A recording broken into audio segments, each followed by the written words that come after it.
और खैबर पख्तूनख्वा के अंदर बेशुमार इस वक्त टेररिज्म है, तो इस वक्त लोग सोचने वाले ये कहते हैं कि जी रियासत को क्या करना चाहिए। पाकिस्तानी फौज वाना और वजीरिस्तान में मुकम्मल पसपा हो चुकी। गुज़श्ता 3 महीनों में कम से कम 25 अफराद टारगेट किलिंग का शिकार हो चुके हैं।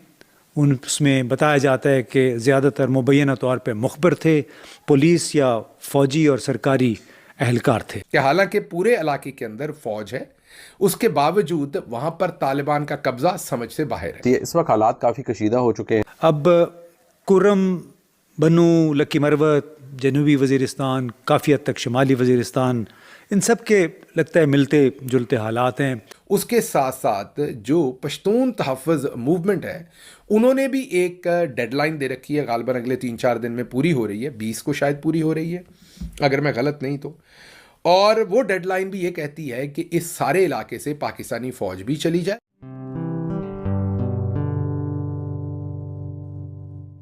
नमस्ते दोस्तों, जय हिंद। निक न्यूज़ बर्नर की रिएक्शन वीडियो में आप सभी का स्वागत है। दोस्तों, पाकिस्तानी मीडिया अब बहुत बड़ा खुलासा कर रही है।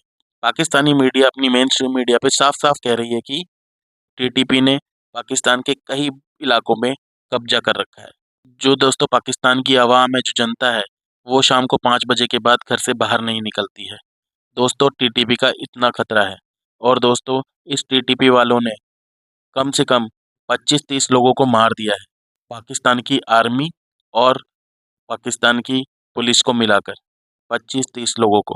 दोस्तों, पाकिस्तान की आर्मी खुद को नहीं बचा सकती, पाकिस्तान की पुलिस खुद को नहीं बचा सकती। 5 बजे के बाद लोग बाहर नहीं निकल सकते, इतना खौफ टीटीपी का है। तो दोस्तों, ये चैंपियन ट्रॉफी के लिए इतना क्यों उछल रहे हैं? ये दोस्तों चैंपियन ट्रॉफी के लिए इतना उछल रहे थे पाकिस्तान वाले कि यहाँ बिल्कुल सेफ है। सिर्फ ये चैंपियन ट्रॉफी करा के ये दिखाना चाहते थे कि पाकिस्तान में एकदम सेफ जगह है, आप लोग यहाँ पर आइए, इन्वेस्टमेंट कीजिए, ताकि किसी तरह से पाकिस्तान में डॉलर पहुँच सके। दोस्तों, ये इनका मोटिव था।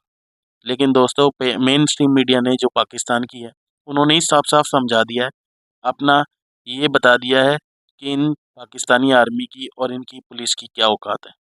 ये अपने आप को नहीं बचा पा रहे। टीटीपी वालों का इतना तगड़ा खौफ है इनके अंदर। टीटीपी वालों ने बहुत सी जगहों पर कब्जा कर लिया है और ऐसी जगहों पर इनके जो पॉलिटिशियन है वो भी नहीं जा सकते, वो जाना ही नहीं चाहते हैं, क्योंकि दोस्तों इतना खौफ है टीटीपी वालों का। दोस्तों, देर नहीं करते हुए चलते हैं आगे की वीडियो की तरफ और देखते हैं पाकिस्तानी रिएक्शन। धन्यवाद। पुलिस वहाँ पे मुकम्मल इख्तियार चाहती है, क्योंकि वो कहती है कि या फ़ौज तमाम मामलात अपने हाथ में ले ले या फिर हमारे ज़िम्मे सौंप दे, फिर हम हालात पे काबू पाने की कोशिश करेंगे। कई जरगे भी यही मुतालबा कर चुके हैं। पश्तून तहफ़्फ़ुज़ मूवमेंट ने भी यही मुतालबा कर रखा है, बल्कि 12-13 दिसंबर इन 1-2 दिन में उनकी वो डेडलाइन भी ख़त्म होने वाली है, जिसके तहत पीटीएम ने इस तमाम जो साबका फाटा के इलाके थे, 7 एजेंसियां थी, वहाँ से टीटीपी को और फ़ौज को निकल जाने का अल्टीमेटम दे रखा है। ये काफ़ी सारे कई इलाके हैं, ख़ास तौर पे सरहद के करीब, जहाँ पे रात को कलाशनिकोफ, ख़ुदकुश जैकेट और रॉकेट प्रोपेल्ड ग्रेनेड, जिसको आरपीजी कहते हैं, उससे मुसल्ले टीटीपी के जंगजुओं का राज होता है। इन हालात में आईजीएफसी भी ज़्यादातर वाना में मौजूद रहते हैं, क्योंकि हालात की संगीनी का तकाजा है कि वो ज़्यादा से ज़्यादा वहीं पर रहें। सरे शाम ही वाना और वजीरिस्तान में मुकम्मल तौर पर तालिबान का कब्जा हो जाता है। लोग घर से बाहर नहीं निकलते और वहां पर तालिबान का राज होता है। वो ये कहते हैं, आपको याद होगा, इन इलाकों के अंदर पुलिस पहले ही जिरगे कर चुकी है कि यहाँ से फौज चली जाए तो जो लोकल पुलिस है वो खुद इन मामलात को हैंडल कर लेगी अपने तरीके से। अब ये तो समझ से बाहर है, हमारी भी समझ से बाहर है। तमाम तर तहफ़्फ़ुज़ात जो कुछ मुल्क के अंदर सियासी तौर पर हो रहा है, उसके बावजूद मैं ये नहीं कहूँगा कि किसी इलाके से हमारी फ़ौज जो है वो चली जाए, क्योंकि फ़ौज ने ही मुल्क का दिफा करना है। ये दोबारा हो सकता है बहुत सारे आप में से लोग मुझ पे तनकीद भी करें कि आप ये क्या कह रहे हैं, लेकिन ये एक असूली बात है कि पाकिस्तान की फ़ौज जो है अगर वो पाकिस्तान के आइन के तहत पाकिस्तान का तहफ़्फ़ुज़ कर रही है तो फिर वो पाकिस्तान के किसी भी हिस्से में आइन के मुताबिक रह सके। मैं जो पश्तून तहफ़्फ़ुज़ मूवमेंट का ये जो बयानिया है इसका कभी भी सपोर्ट इसे नहीं कर सकता, और मैं हमेशा आपको पहले भी अपना जो पॉइंट ऑफ व्यू है पश्तून तहफ़्फ़ुज़ मूवमेंट के बड़ा खुल के देता रहा हूँ कि उनके जो आइनी इक़दामात हैं उसको मैं सपोर्ट करता हूँ, जो उनके गैर आइनी इक़दामात हैं, आइनी इक़दामात ये हैं कि किसी को गायब ना किया जाए, मिसिंग पर्सन ना किया जाए, पश्तूनों पर ज़्यादती ना की जाए, उनकी हक तलफ़ी ना की जाए, वहाँ मैं बिल्कुल साथ हूँ, हम आवाज़ हूँ। लेकिन जो आइने पाकिस्तान के ख़िलाफ़ जाके काम है वो भले हमारी अफवाज में से कोई करे या भले पाकिस्तान का कोई और शहरी करे, मैं उसके हक़ में नहीं हूँ। तो आइनी तौर पर वहाँ से फ़ौज का निकलना मेरी समझ में नहीं आता, लेकिन साथ साथ मेरा ये वही सवाल जो इम्तियाज़ गुल साहब ने भी किया कि जब वहाँ फ़ौज मौजूद है तो फिर ये समझ से बाहर है कि वहाँ पर तालिबान किस तरीके से मौजूद है। कम से कम रात के अंधेरे में आसपास के इलाकों में अलबत्ता यह है कि फ़ौजी और पुलिस एहलकार महफूज नहीं हैं, यानी बड़ी संगीन सूरत हाल है। अब यही वजह है कि मकामी लोग पूछ रहे हैं, ये भी इस नौजवान का सवाल था जिससे मुलाकात हुई, कि इन इलाकों में पुलिस और फ़ौज की मौजूदगी में TTP की हुक्मरानी आखिर क्यों, और डेरा इस्माइल ख़ान और वाना के दरमियान कम से कम 6 चेक पोस्टों का फिर जवाज़ क्या है। अगर आपका मकसद दहशतगर्दों को रोकना है तो फिर तो ये चेक पोस्टों से गुजर के क्या वो जाते हैं, उनकी बजाय आम लोगों की आमद-ओ-रफ्त में क्यों परेशानी पैदा की जा रही है। क्या ये TTP ISKP कौमी सलामती के लिए ख़तरा नहीं है, और TTP ISKP और हम ख्याल दहशत गर्द ग्रोहों के ख़िलाफ़ जंग ज़्यादा अहम है।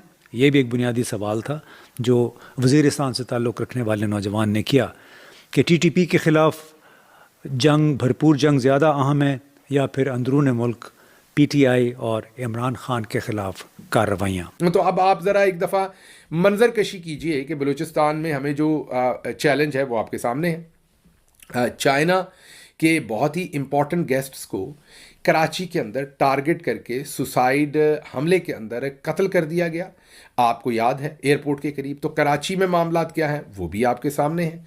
वहाँ से निकलते हैं पंजाब के अंदर पाकिस्तान तहरीके इंसाफ से रिलेटेड 400 लोगों को टेररिज्म के चार्जेस के अंदर पकड़ा हुआ है। पंजाब के अंदर भी मामलात आपके सामने। KP का मैंने अभी आपको वाना और वज़ीरिस्तान का बता दिया, कश्मीर का मैंने अभी आपको बताया कि वाक़या क्या है। तो ये हम किस तरफ जा रहे हैं।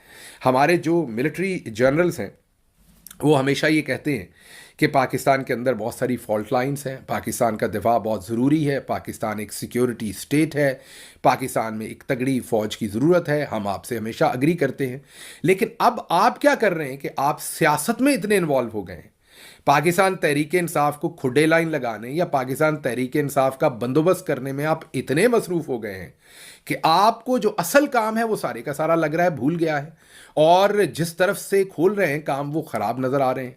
तो मेहरबानी कीजिए कश्मीर के ऊपर भी थोड़ा फोकस कीजिए।